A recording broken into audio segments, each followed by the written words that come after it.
ನಮಸ್ಕಾರ. ನಾನು ಎನ್.ಆರ್. ಲಾತೂರ್ ಅಂತ ನ್ಯಾಯವಾದಿ, ಬೆಳಗಾವಿ ಜಿಲ್ಲಾ ನ್ಯಾಯಾಲಯದಲ್ಲಿ ವಕೀಲ ವೃತ್ತಿಯನ್ನು ಮಾಡ್ತಾ ಇದ್ದೀನಿ. ಬೆಳಗಾವಿ ಜಿಲ್ಲೆಯಲ್ಲಿ ಸಹಕಾರಿ ಹಣಕಾಸು ಸಂಸ್ಥೆಗಳು ಜನರಿಂದ ಠೇವಣಿಯಾಗಿ ಹಣವನ್ನು ಸಂಗ್ರಹ ಮಾಡ್ತಾ ಇದ್ದಾರೆ. ಆದರೆ ಹಣ ಸಂಗ್ರಹ ಆದಮೇಲೆ ಆ ಸಂಸ್ಥೆಗಳನ್ನು ಮುಚ್ಚಿ ಹಾಕಿ ಈ ಠೇವಣಿದಾರರಿಗೆ ವಂಚನೆಯನ್ನು ಮಾಡ್ತಾ ಇದ್ದಾರೆ. ಪ್ರಥಮವಾಗಿ ಬೆಳಗಾವಿ ಜಿಲ್ಲೆಯಲ್ಲಿ ಸಂಗೊಳ್ಳಿ ರಾಯಣ್ಣ ಸೊಸೈಟಿ 2018ರಲ್ಲಿ ಬಂದಾಯಿತು.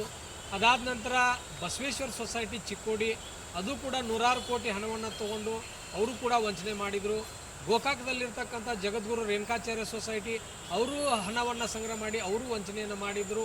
ಇತ್ತೀಚಿನ ದಿನಗಳಲ್ಲಿ ಕಿತ್ತೂರು ರಾಣಿ ಚೆನ್ನಮ್ಮ ಸೊಸೈಟಿ ಬೈಲ್ಹೊಂಗಲ್, ಅದರ ಅಧ್ಯಕ್ಷರಾದಂಥ ಡಾಕ್ಟರ್ ಸಾಧನವರು ಅವರು ಕೂಡ ಸುಮಾರು 1200 ಕೋಟಿ ರೂಪಾಯಿಗಳ ಹಣವನ್ನು ಠೇವಣಿಯಾಗಿ ಪಡ್ಕೊಂಡು ಇವತ್ತು ಜನರಿಗೆ ಮೋಸ ಮಾಡಿದ್ದಾರೆ.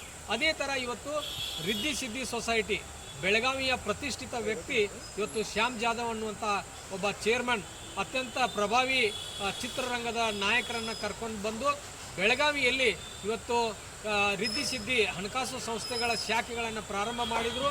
ನೂರಾರು ಕೋಟಿ ರೂಪಾಯಿ ಹಣವನ್ನು ಆ ಸೊಸೈಟಿಗೆ ಠೇವಣಿಯಾಗಿ ಪಡ್ಕೊಂಡ್ರು. ಠೇವಣಿ ಅವಧಿ ಮುಗಿದ ಮೇಲೆ ಗ್ರಾಹಕರು ಹೋಗಿ ಕೇಳಿದರೆ ಸೊಸೈಟಿ ಬಂದಾಗಿದೆ, ಹಣ ಇಲ್ಲ ಅಂಥೇಳಿ ಜನರಿಗೆ ವಂಚನೆ ಮಾಡಿದರು. ಅಂಥ ಒಂದು ವಂಚನೆಗೊಳಗಾದಂಥ ಠೇವಣಿದಾರರು ಜಿಲ್ಲಾ ಗ್ರಾಹಕರ ನ್ಯಾಯಾಲಯದಲ್ಲಿ ಪ್ರಕರಣಗಳನ್ನು ದಾಖಲು ಮಾಡಿದರು. ಆ ದಾಖಲು ಮಾಡಿದ ಮೇಲೆ ನ್ಯಾಯಾಲಯ ಆದೇಶ ಮಾಡಿತು. ಆದರೂ ಕೂಡ ಆದೇಶವನ್ನು ಒಪ್ಕೊಳ್ಳದೆ ವಿರೋಧ ಮಾಡಿದರು. ಆವಾಗ ಕ್ರಿಮಿನಲ್ ಮೊಕದ್ದಮೆ ದಾಖಲಾಯಿತು.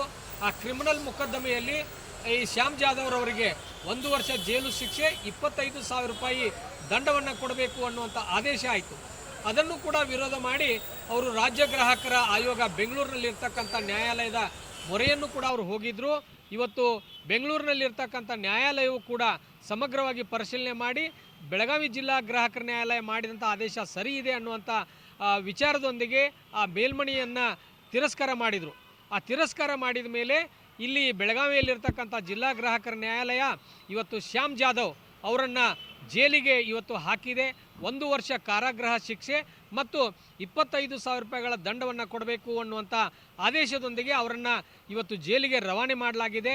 ಕಳೆದ 25/3/2026ರಿಂದ ಇವತ್ತು ಅವರು ಜೈಲಿನ ವಾಸದಲ್ಲಿದ್ದಾರೆ. ಅವರಿಗೆ ಇನ್ನು ಮುಂದೆ 1 ವರ್ಷ ಆಗುವವರೆಗೆ ಇವತ್ತು ಹೊರಗೆ ಬರಲಿಕ್ಕೆ ಸಾಧ್ಯ ಇಲ್ಲ. ಯಾಕಂದರೆ ಮೇಲ್ಮನವಿ ಸಲ್ಲಿಸುವಂಥ ಎಲ್ಲ ಅವಕಾಶಗಳು ಅವರು ಮುಗಿಸಿದ್ದಾರೆ. ಮತ್ತು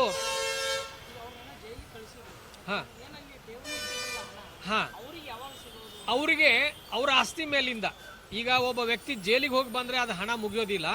ನಮ್ಮಲ್ಲಿ ಸೆಕ್ಷನ್ 71 ಅಂದರೆ ಕಲಂ 71 ಅಂತ ಗ್ರಾಹಕರ ಕಾಯ್ದೆಯಲ್ಲಿ ಇದೆ. ಆ ಕಾಯ್ದೆಗೆ ಅನುಗುಣವಾಗಿ ಆ ಆಸ್ತಿಯನ್ನು ಹರಾಜು ಮಾಡಿ ನಾವು ಹಣವನ್ನು ವಾಪಸ್ ಪಡ್ಕೋಬಹುದು.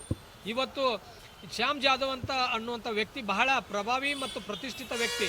ಇವತ್ತು ಎಳ್ಳೂರು ಹತ್ತಕ್ಕಿರ್ತಕ್ಕಂಥ ಯರ್ಮಾಳದಲ್ಲಿ ಒಂದು ರಿಸಾರ್ಟನ್ನು ಹೊಂದಿದ್ದಾನೆ. 30 ಎಕರೆ ಜಮೀನನ್ನು ಹೊಂದಿ ಆ ಜಮೀನಿನಲ್ಲಿ ಪ್ಲಾಟ್ಗಳನ್ನು ಮಾಡಿ ಇವತ್ತು 20-25 ಲಕ್ಷ ರೂಪಾಯಿ ಪ್ರತಿ ಗುಂಟೆ ಮಾರತಕ್ಕಂಥ ಒಬ್ಬ ಮಹಾನ್ ವ್ಯಕ್ತಿ ಇವತ್ತು ಜೈಲಿನಲ್ಲಿ ಇವತ್ತು ಶಿಕ್ಷೆಯನ್ನು ಅನುಭವಿಸ್ತಾ ಇದ್ದಾನೆ. ಆದ್ದರಿಂದ ಎಲ್ಲ ಸಹಕಾರಿ ಹಣಕಾಸು ಸಂಸ್ಥೆಗಳ ಮುಖಂಡರಿಗೆ ನಾನು ಇವತ್ತು ಈ ಒಂದು ಪ್ರಕರಣದ ಮುಖಾಂತರ ಅವರಿಗೆ ಎಚ್ಚರಿಕೆಯನ್ನು ಕೊಡ್ತಾ ಇದ್ದೀನಿ. ಬರುವಂಥ ದಿನಗಳಲ್ಲಿ ಯಾರೇ ಠೇವಣಿದಾರರಿಗೆ ನೀವು ವಂಚನೆ ಮಾಡಿದ್ದೇ ಆದರೆ ನಿಮಗೆ ಜೈಲು ಶಿಕ್ಷೆ ಕಾಯಂ ಅನ್ನುವಂಥ ಎಚ್ಚರಿಕೆಯನ್ನು ಈ ಒಂದು ಮಾಧ್ಯಮದ ಮುಖಾಂತರ ಕೊಡ್ತಾ ಇದ್ದೀನಿ. ಜೈ ಹಿಂದ್, ಜೈ ಭಾರತ್.